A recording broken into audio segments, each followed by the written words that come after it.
Okay, let's talk about shadow work. I've been putting this one off a little bit, honestly, because it is pretty heavy to even just talk about shadow work. Shadow work is really difficult. I never want you to feel like I'm pushing this onto you, because I've seen people try and push it and try and promote it as something like, obviously it's necessary and obviously it will be good for you in the long run, but doing shadow work isn't necessarily something that I want to push you to do unless it is the right time for you. So let's get into it.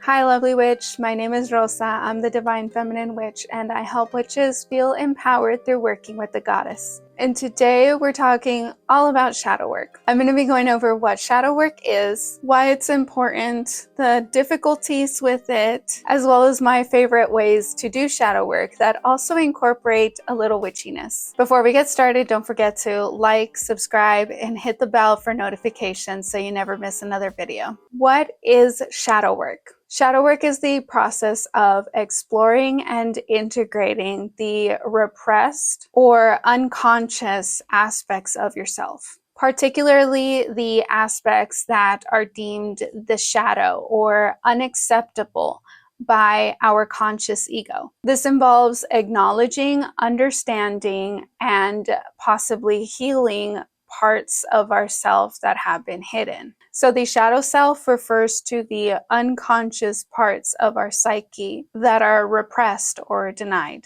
These can include negative traits, desires, or emotions, as well as positive ones that are deemed unacceptable by the conscious ego. It's usually because we start interacting with the world around us. This can happen literally from when you are first born and first learning about the world around you. You obviously aren't going to remember things from when you were 0 years old or 1 year old. Some people are able to track down memories from like way long ago. I think one of my earliest memories that I did shadow work around, I was 2, because I remember talking to my mother about this memory and she was like, how do you remember that? You were only 2, you couldn't even speak. But I remember children are impacted severely by the world around them. And when you start doing shadow work, that's when you will start remembering these things. And sometimes it's easier, sometimes it's more difficult. But what I'm getting at is the world around you affects who you are as a person today. And that is the reason why you have unconsciously pushed certain feelings, certain traits and desires to the back of your brain, to that hidden little part of you, and keeping it locked up because the world around you has made you believe that those things are unacceptable. The terms shadow work and shadow self come from Jungian psychology, invented by the psychologist Carl Jung. I am absolutely fascinated by Carl Jung. If you guys have a moment to look him up and look up everything about him, you will see why I'm so fascinated. This man has these very similar spiritual beliefs to what I've had for so long. Not necessarily like the Christian part of it all, but the part of where he talks about how we are all one conscious collective.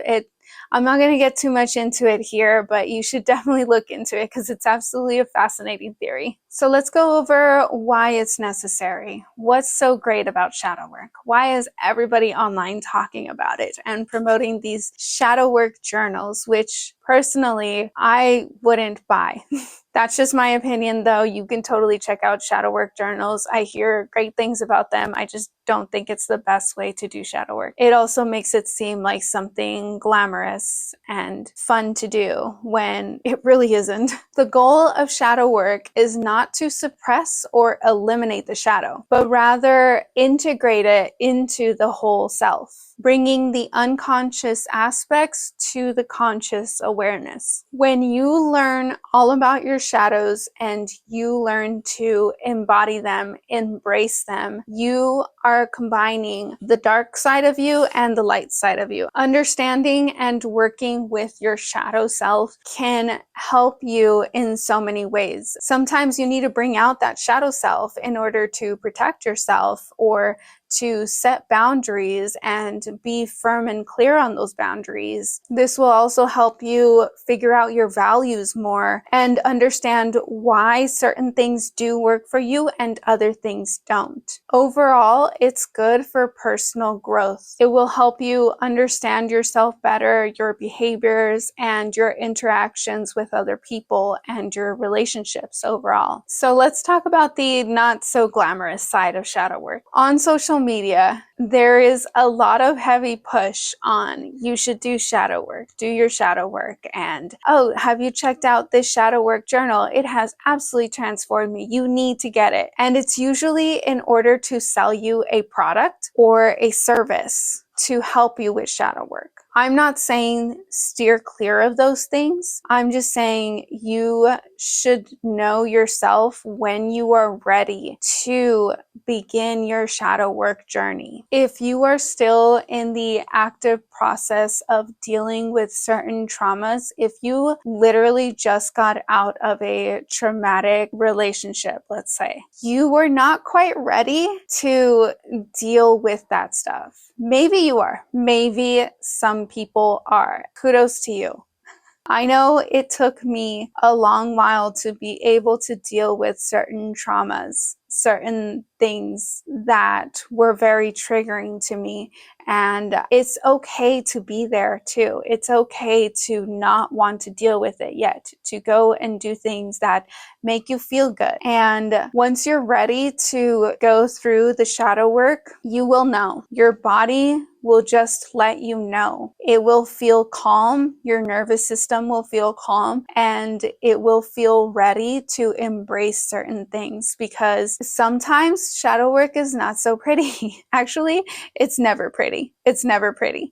You either, for me personally, when I have done it, I'm usually in meditation. That's one of my go-to ways to do it. I basically relive the thing that I am trying to work around, the thing that I am trying to process, okay? And that will bring up certain emotions. My body will start reacting certain ways. And if it is too difficult, it is literally going to affect your nervous system, your digestive system particularly. I'm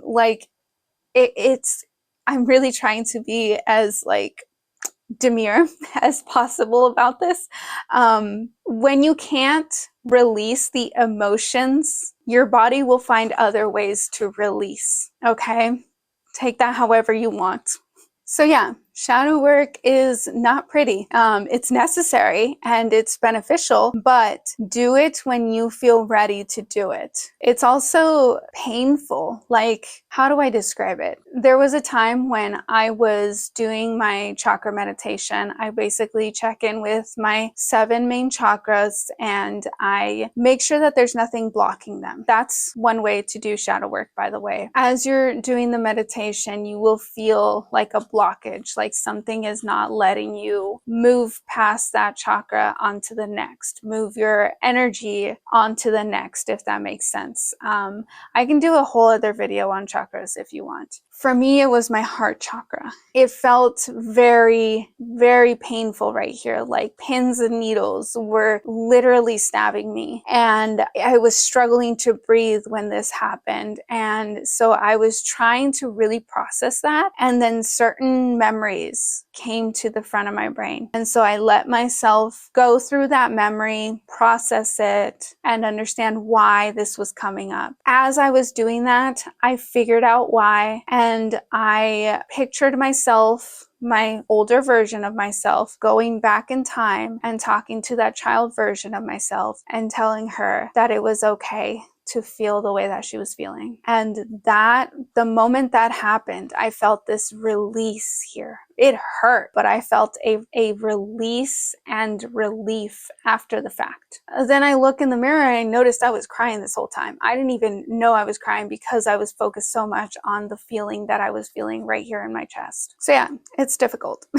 So let's talk about some witchy methods. Like I said, I personally like to meditate, and I know meditation can be difficult. So I will say it takes time, especially when you choose to do meditation. Sometimes when you choose to meditate with the intention of doing shadow work, nothing will come up that you need to do shadow work around. But more often than not, when you are meditating, certain thoughts will come to the front of your mind. And the goal of meditation is not to not think of anything. It's okay to let those thoughts come up. Let the thoughts come to the front of your mind. Take one thought at a time and focus on it. And from there, I like to do the why method. I actually learned this from a therapist. You ask yourself, why am I thinking of this? And then you try and answer that. And then from there you ask, okay, why? And then you answer that. And then why again? And you keep asking why until you come down to an underlying reason for the entire thought process that is happening. I hope that makes sense.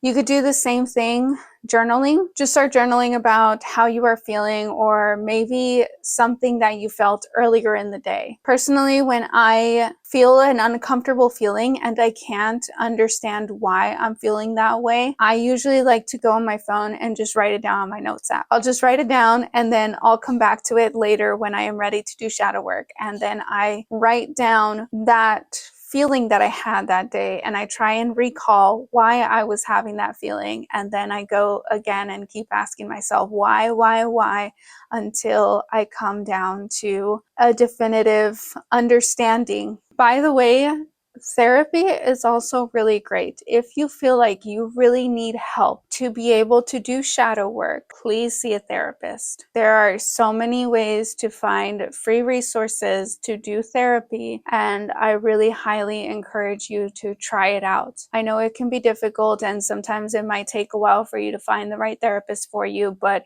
if you really need someone else to help you with your shadow work, consider therapy. It is totally okay for you to turn your shadow work into simply therapy and not something spiritual. It does not have to go the spiritual route. Another thing that I really like to do is I will do tarot. I have a tarot deck that I use to work with Mother Lilith, and I have a tarot deck that I use to work with Venus. I can link both of these in the description if you're curious. Even though this looks all super lovey-dovey and pretty, there is some really good shadow work tools in here. I personally like the guidebook that comes with this. So when you pull certain cards, it does prompt you with certain shadow work questions. So I really like that. But even aside from the prompts that come in there, when you're doing tarot, the point of tarot is to process and help you understand certain emotions, certain thoughts,